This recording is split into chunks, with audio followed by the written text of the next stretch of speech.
In 1991, a series of murders in a hospital in Lincolnshire would shock the world. A chilling pattern had emerged from the collapse of 13 children, 4 of whom had died.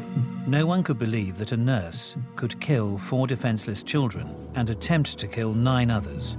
There was a general feeling that she was being fitted up, you know, that it couldn't possibly be one of us and it couldn't possibly be her. One of the problems with killing in a healthcare setting is that as soon as the murder is over, the crime scene itself is sterilized. She would be known as the Angel of Death, but was Beverly Allitt born to kill? I believe she is a cold-blooded, calculating killer.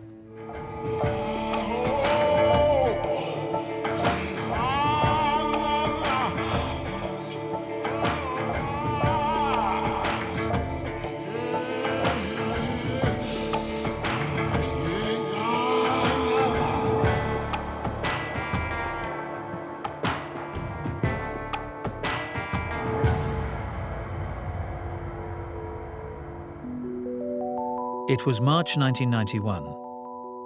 In the market town of Grantham, 5-month-old Paul Crampton had been suffering from a minor chest infection for some time and was not getting any better.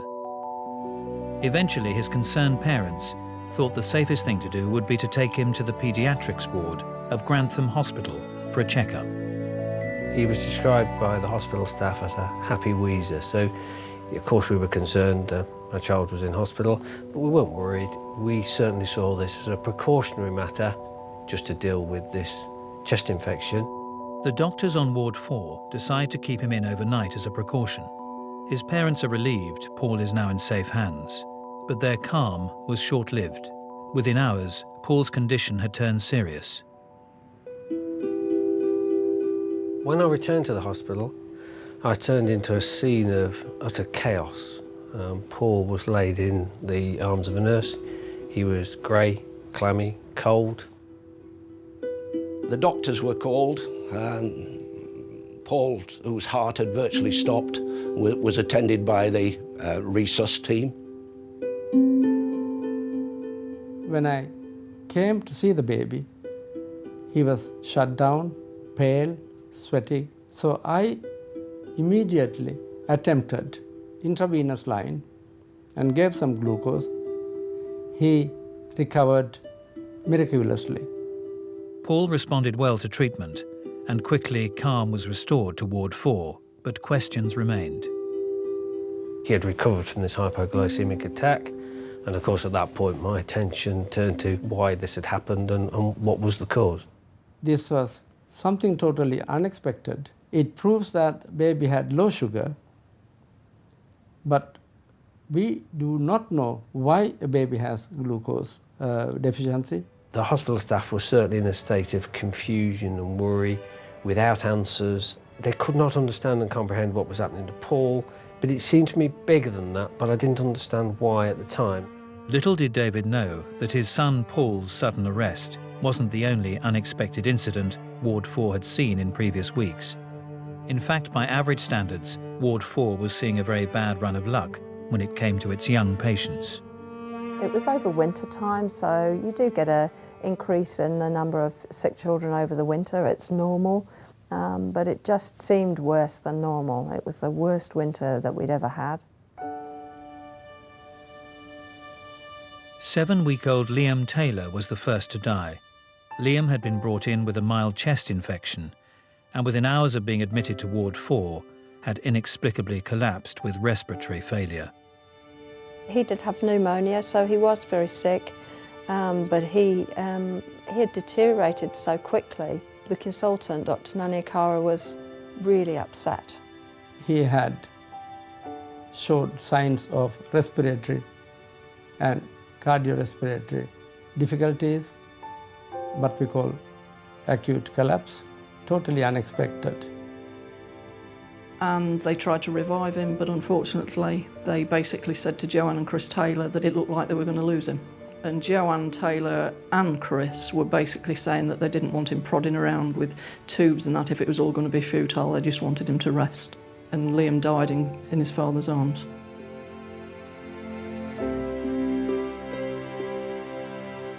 just 2 weeks later, 11-year-old Timothy Hardwick, a severely disabled child, was admitted after fitting at school. I had asked Beverly if she would admit him and watch over him while I was doing the drug round. I hadn't finished the drug round when she called out that there was a problem. Timothy had turned blue and was barely breathing. An emergency team attempted resuscitation. But at 6:15 p.m, he was pronounced dead. Often children who have a disability can have a shorter lifespan because of fits or because they get pneumonia or something like that. So it wasn't totally unheard of, but it was sad all the same.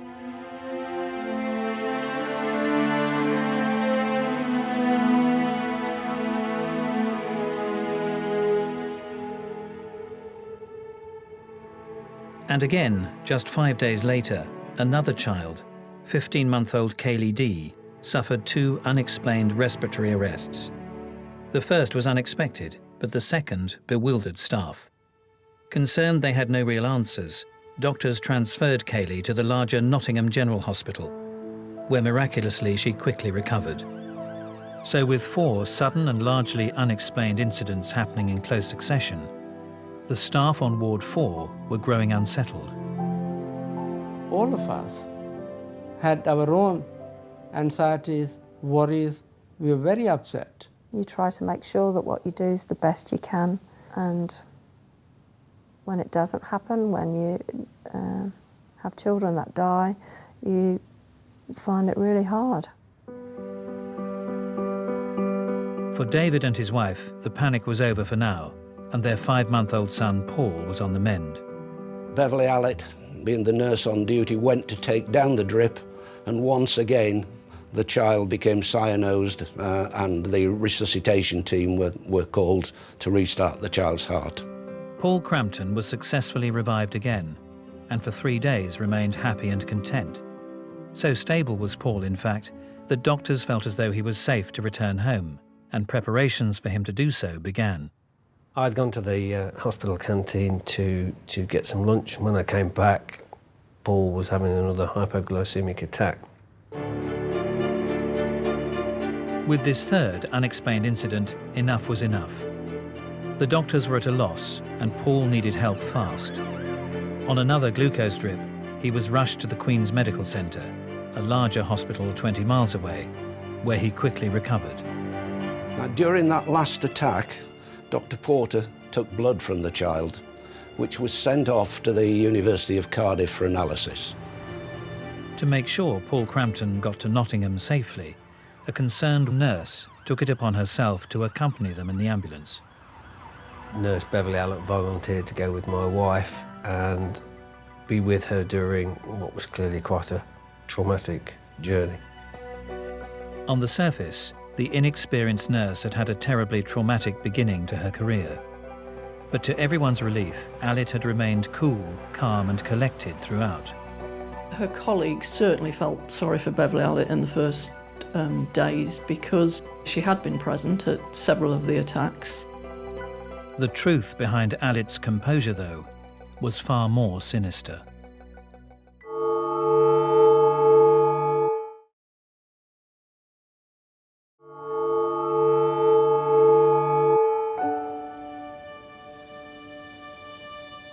Over the past 4 weeks, Ward 4 of Grantham Hospital's paediatric unit was having a crisis. 4 of its young patients had all suffered unexplained arrests, 2 of which had resulted in death. Inexperienced nurse Beverly Allett was unfortunate enough to have been present for all of them.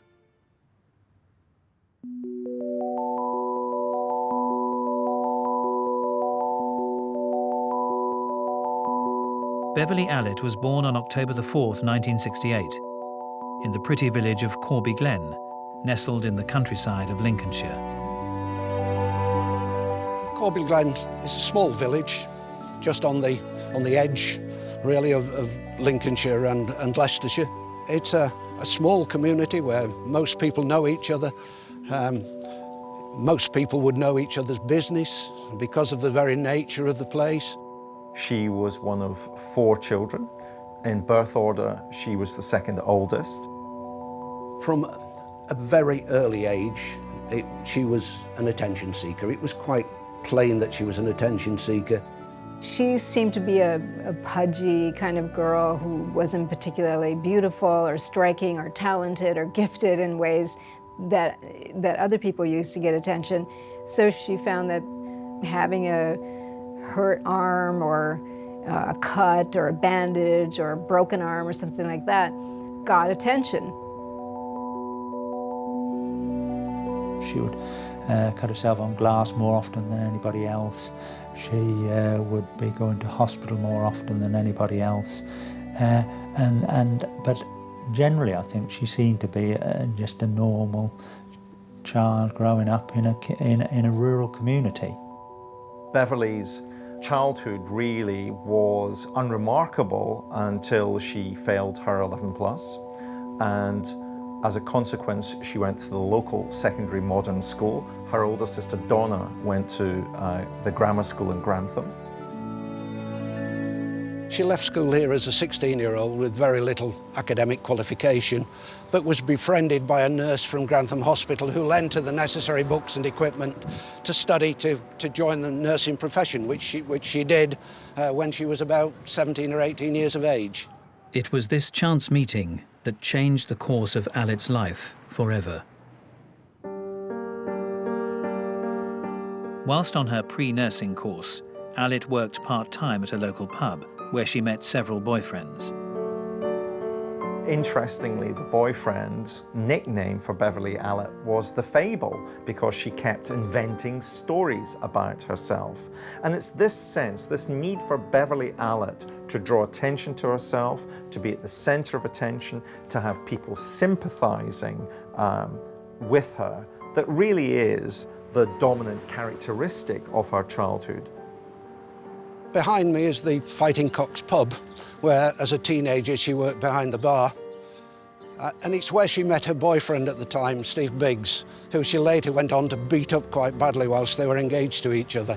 She humiliated him, she beat him up, she was aggressive. Alit's aggression towards one she was supposed to love was a chilling glimpse of the future. Although not known by anyone at the time, Beverly Alit's unusual behaviour showed a remarkable likeness to the symptoms of a rare medical disorder. Munchausen syndrome was based on the case of Baron von Munchausen, which was an individual who traveled around the world and was famous for telling tall tales and fantastic stories about all of his exploits. With Munchausen, the person will try and draw attention to themselves by causing themselves damage, which is what Beverly did. She injected herself, she cut herself, she did all sorts of strange things to herself. It's technically called today factitious disorder, which is a conscious production of fake symptoms, but based on unconscious motives. And it's generally believed that at least one of the main motivations, but maybe not all of the motivation for this, is they want attention. They want sympathy brought about them because they're so sick and they're constantly ill and constantly in the hospital and this sort of thing. They're actually known as hospital hobos or hospital hoppers. Some doctor will wise up and say, you know what, there's not really anything wrong with you, and then they have to go on to another one, and then another one, and another one. No one could have guessed the implications of Alit's behaviour, and it didn't stop her finding an area of study she felt comfortable with. In September 1988, Alit was accepted by Grantham and Kesteven District Hospital for training as a state-enrolled nurse. Well, it's no surprise to have her pick, I'm going to be a nurse. This will get her very close to the hospital staff on a daily basis. So that's no surprise to see her go into the medical system at all. Mysteriously, as soon as Alit enrolls, bizarre incidents begin to take place at the medical college dormitories. Feces were placed in the fridge, feces were put under the cooker, curtains were set on fire. There was a whole host of these sort of incidents. These were never specifically identified as being the work of Beverly Alit. With no culprit coming forward, All of the young students were threatened with being removed from the course unless the incidents stopped. And while she was always central to them, they could never actually say that it was her that was responsible. Whilst on the course, Alet's lies about injuries and illnesses continued to escalate. She'd injected water into her breasts, so one looked bigger than the other. She'd taken nearly boiling water in her mouth and they're about to take a temperature. She was off with injuries which were relatively minor. She was off with colds and flu, and it seemed that any excuse would do rather than go into her studies.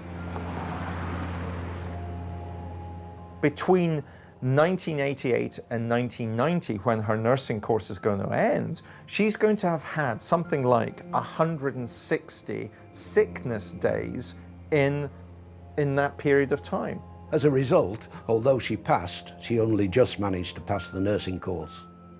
Having scraped by on her course, Alet decided she would like to train as a children's nurse.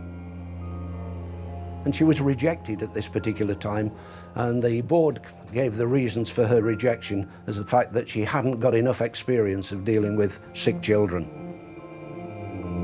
The rejection was a blow for Alet, but she manages to find a position on Ward 4 of Grantham Hospital, where she can get the all-important experience.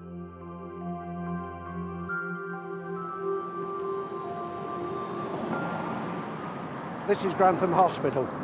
The boarded building that you see on the right was in fact the front entrance of the hospital back in 1991. For whatever reason, that element of it is now closed. Ward 4, which was the children's ward, sits more or less behind this front facade.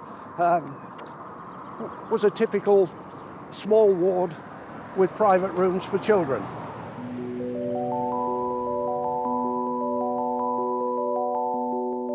Ward 4 was the paediatrics unit of the small local Grantham and Kesteven Hospital. It had always been a calm place, with a steady stream of kids with the likes of broken legs or grommets, generally nothing serious. Despite staff shortages there, the nurses took pride in their work, and there was a host of cartoon characters adorning the ward. There's chronic understaffing at Grantham and Kesteven General Hospital, and therefore they need state-enrolled nurses on Ward 4, and even though Beverly Alet has never really had an appropriate health screening or gone through a CRB check, because the ward is so short of qualified nurses, Beverly Alet is given a job on Ward 4 nursing children. She was appointed as part of the drive to recruit more nurses. My only regret or sadness is the fact that she was not a children's nurse. She was an enrolled nurse, which is a nurse who has only done 2 years of training, and not a children's nurse who has done at least 3 years of training. But to be truthful, at the time, we were glad of the extra hands. On February the 18th, 1991, Beverly Alet began her 6-month contract as a nurse at Grantham Hospital.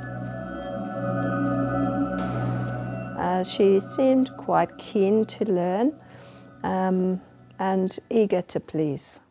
It seemed that she started just at the right time, as things on the ward suddenly got much busier than usual, with a number of unexpected hypoglycemic attacks ending in the tragic death of 2 young children.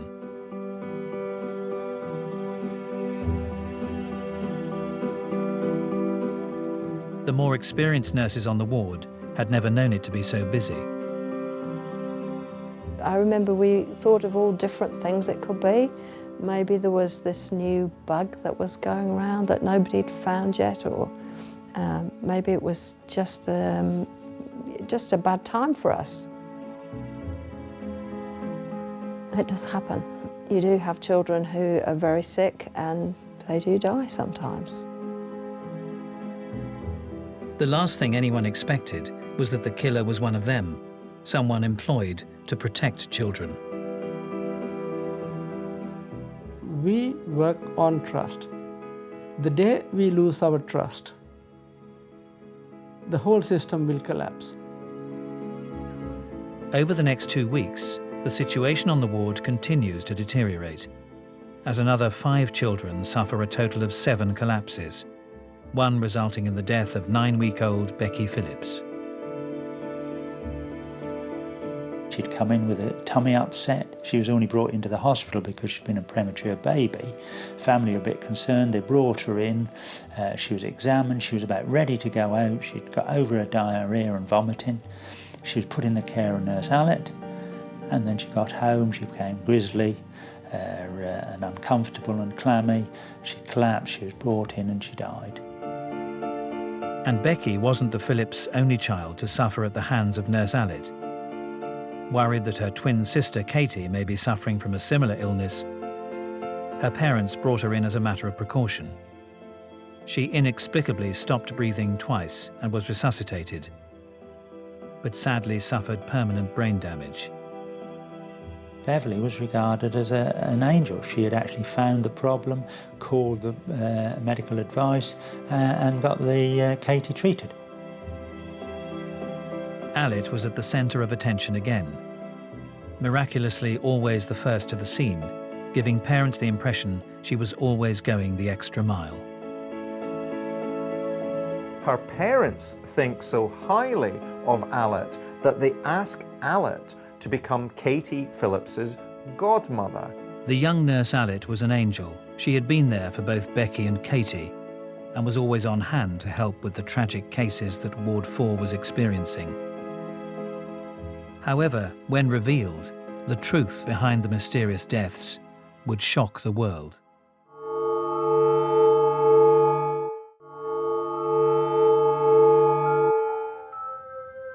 Ward 4, the paediatric unit at Grantham Hospital, had had a string of young patients experiencing unusual attacks.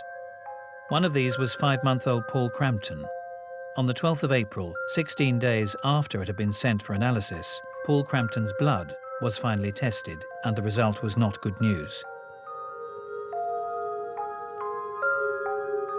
The examining scientist had discovered 500 milliunits per litre of insulin in the blood, which is completely unusual because in a child it should be in the region of 10 to 15 milliunits per litre.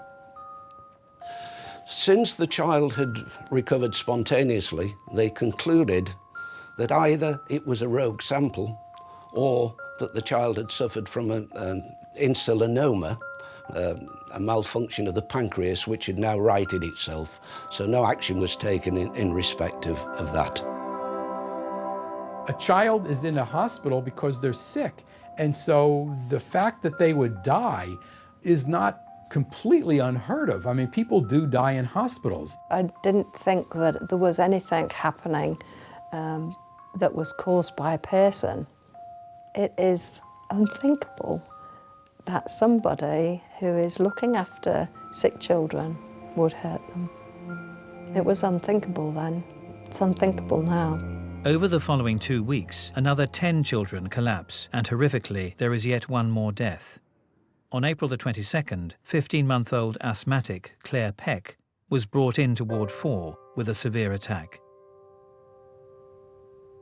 Claire Peck was an absolutely beautiful little girl who had been a regular on our ward. She'd come back several times with asthma, and she would come and have some treatment and get better and go home. The doctor went off to talk to the family, to reassure the family.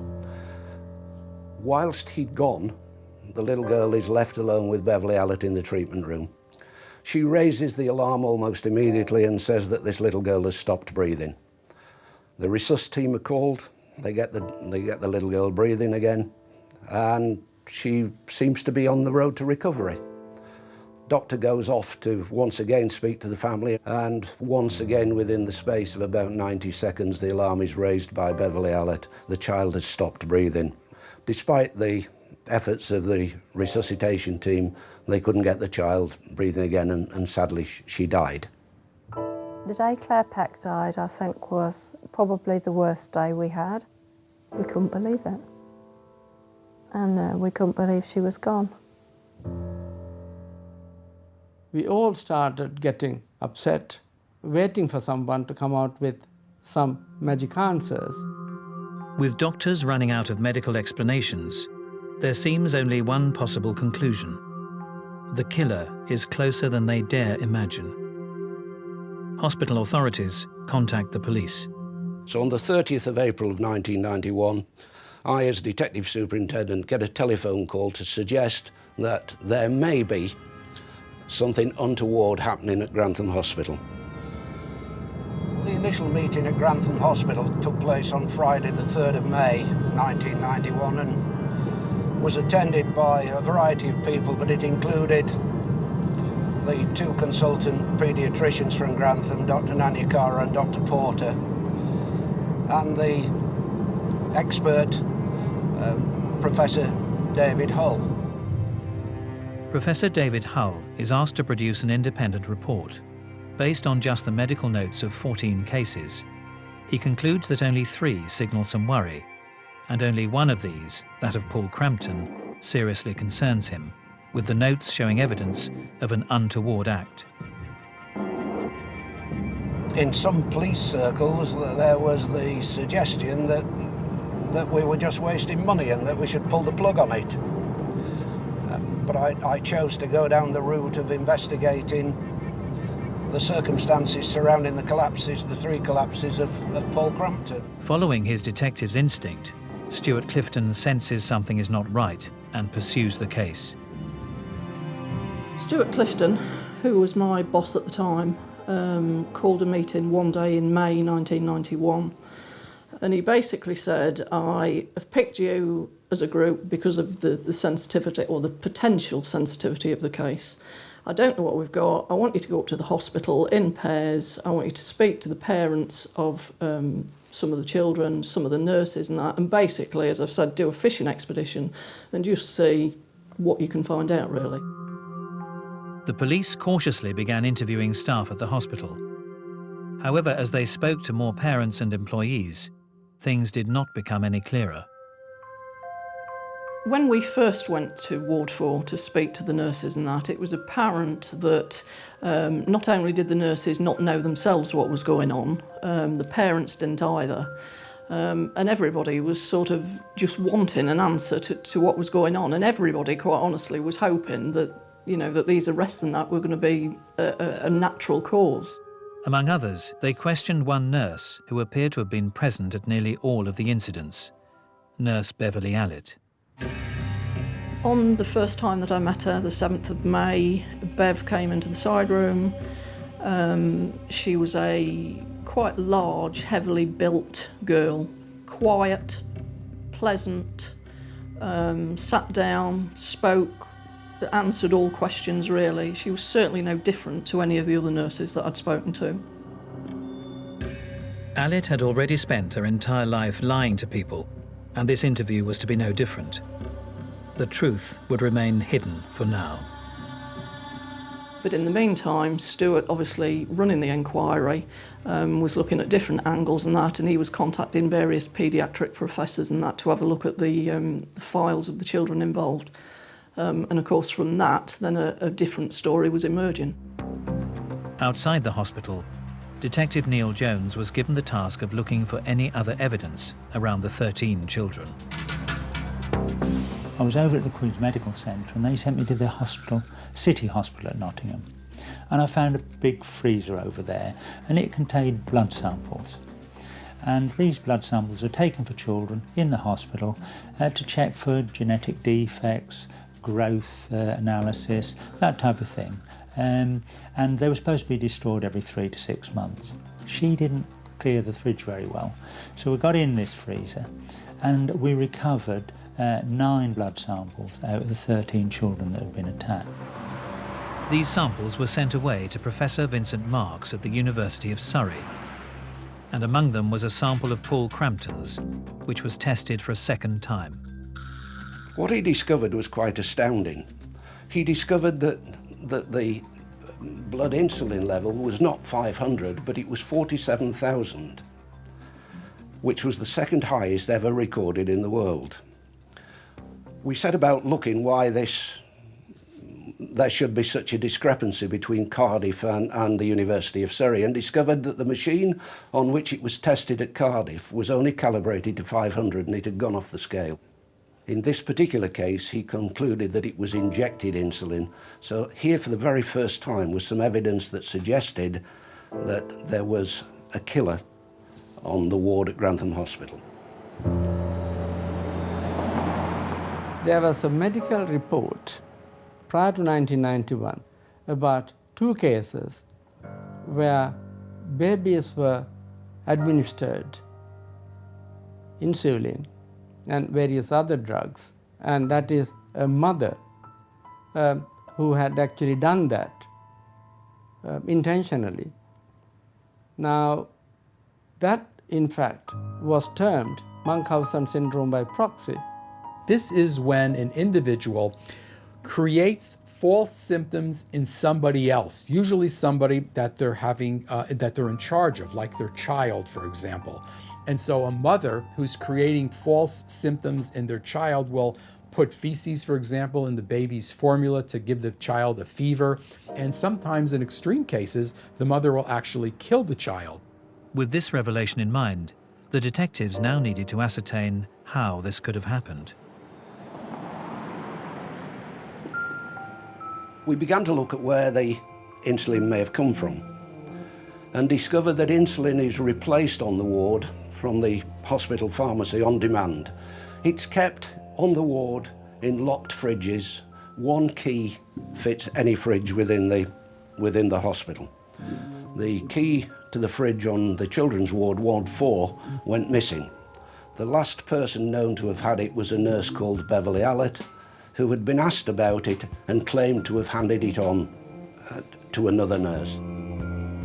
Professor Marks tested all of the 13 samples, and it turned out that Paul's blood was not the only one with abnormalities. Becky Phillips' blood came back and it got 9,000 units of insulin in it. There was other samples that got potassium, high levels of potassium, and lignocaine, and various drugs were found in these samples. So obviously that galvanised the inquiry, opened the inquiry to look at it in much more depth. The gathering evidence was now a clear indicator that there may be a criminal on Ward 4, and action would need to be taken as soon as possible. Stuart had what he calls his old-fashioned gut feelings, and he then decided that he wanted a chart making, sort of defining every child that had been on the ward that had suffered attacks, marking them, and basically seeing if he could establish timelines and who had been looking after the children. What began to emerge was a pattern that each and every time Beverly Allett had been left alone with a child, the child collapsed. I was shocked. I just couldn't believe that she was the nurse who was working with me who actually had been doing it. The idea that a healthcare professional could actually be responsible for the deaths of people in her charge was a step too far. She's succeeded in convincing people that she's so caring, why would anyone suspect her? There was a general feeling that she was being fitted up, you know, that it couldn't possibly be one of us and it couldn't possibly be her. Beverly Allett was now the prime suspect. Police needed to act fast to protect the rest of the children on Ward 4 from any further attacks. On the 21st of May 1991 at 7 a.m, the police arrest Beverly Allett at her home on suspicion of stealing the key from the insulin fridge and for the attempted murder of Paul Crampton. At no time did she lose a cool, at no time did she give the impression that she was anxious or that she felt that we knew she was guilty of any offence. Beverly Allett is taken by Officer Billingsley and Detective Neil Jones to the police station for questioning. Meanwhile, officers search her house. At the house, officers found a syringe, and in the wardrobe of a bedroom at the house, they found the ward allocation book. We spent hours interviewing her. Again, her reaction was really strange, bearing in mind she'd been arrested on suspicion of murder. She didn't admit any single offence, but what she did do, she distanced herself and she put other people in the frame for each child. And it became quite clear that there was no evidence that was going to emanate from her. I'm really sure that she thought in her own mind that there would be insufficient evidence to convict her of murder. The unusual circumstance of each attack meant that the police did indeed struggle to gather enough evidence to convict her. Allitt was released pending further investigation. And despite the police suspicions, Allitt's cold-blooded ways would not stop.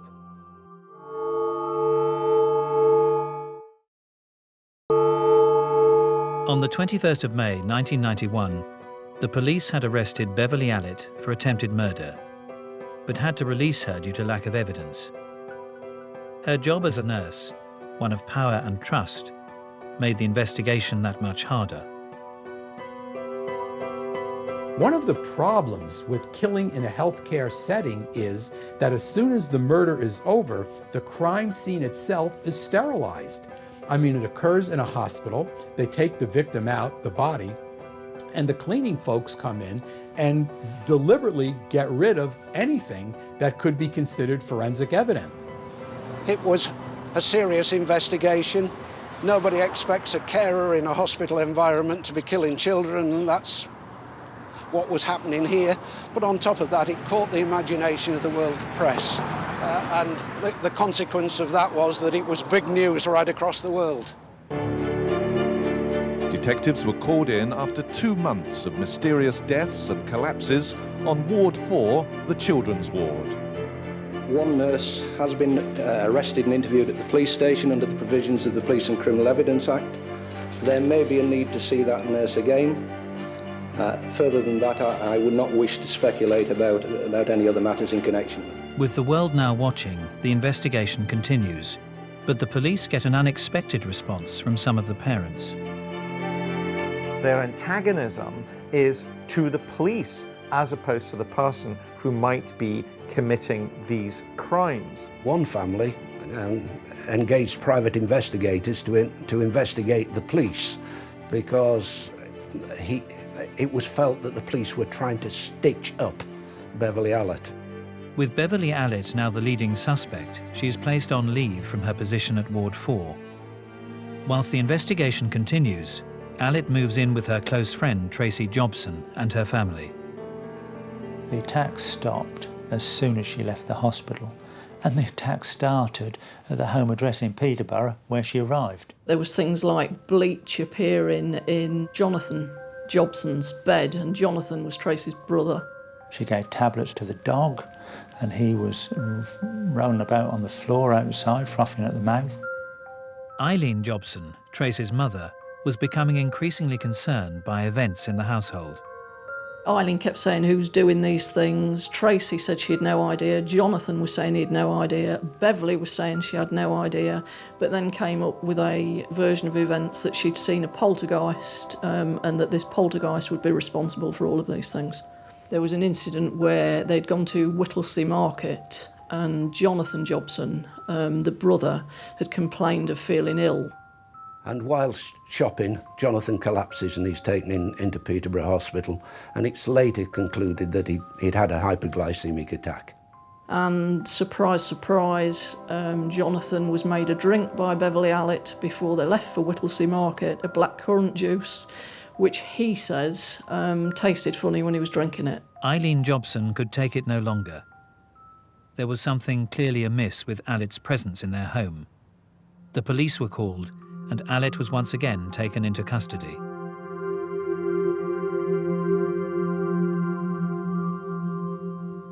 By November 1991, we were in a position to charge Beverly Allitt, and she was charged by Neil Jones with 13 counts, 4 of murder, 8 of attempted murder, and 1 of grievous bodily harm. Again, Beverly's reaction shocks the police. Beverly Allitt stood there and made no comment whatsoever, no reaction whatsoever. It was unbelievable. This doesn't reveal her calmness and her coolness. This actually reveals her underlying mental health problems. She's simply not operating on the same moral level, the same rational level as you and I, and therefore can't comprehend the seriousness of the circumstances that she's in. She went to a cell, she ate a meal, and she slept overnight. How could anybody sleep when they'd got such horrendous charges hanging over their head? But her sleep continued and she had to be woken to get ready for court the following morning. I just found it quite astounding. Over the next 15 months, Beverly Allitt is held at Wakefield Prison, where she awaits trial. On the 15th of February 1993, the trial of the Crown versus Beverly Gale Allitt begins. A former nurse who's accused of murdering 4 children has gone on trial at Nottingham Crown Court. Beverly Allitt was brought to Nottingham Crown Court from Rampton Hospital to face a total of 26 charges. Allitt was arrested last May after what the Crown called a chilling pattern had emerged from the collapse of 13 children, 4 of whom had died. By the time she came to trial, she'd lost an awful lot of weight, and she didn't attend trial for huge chunks of the period of time, claiming that she was ill.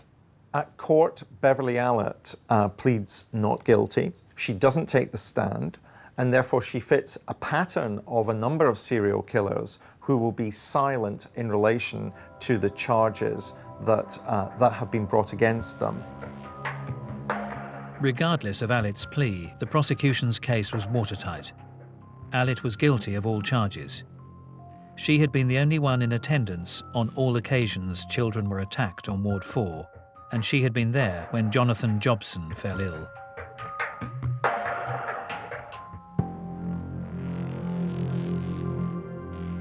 The jury convicted her of 13 counts, 4 of murder, 9 of attempted murder, and the judge gave her 13 life sentences.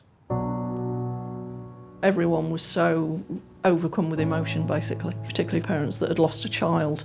And the police officers, including Stewart and the prosecuting barrister, and that were absolutely overwhelmed and pleased with the result.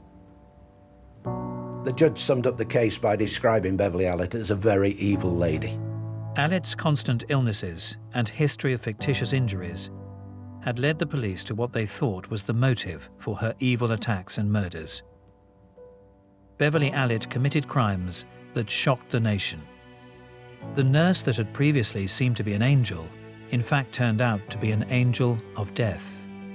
But what was it that really drove this seemingly good-natured, caring individual to murder innocent children?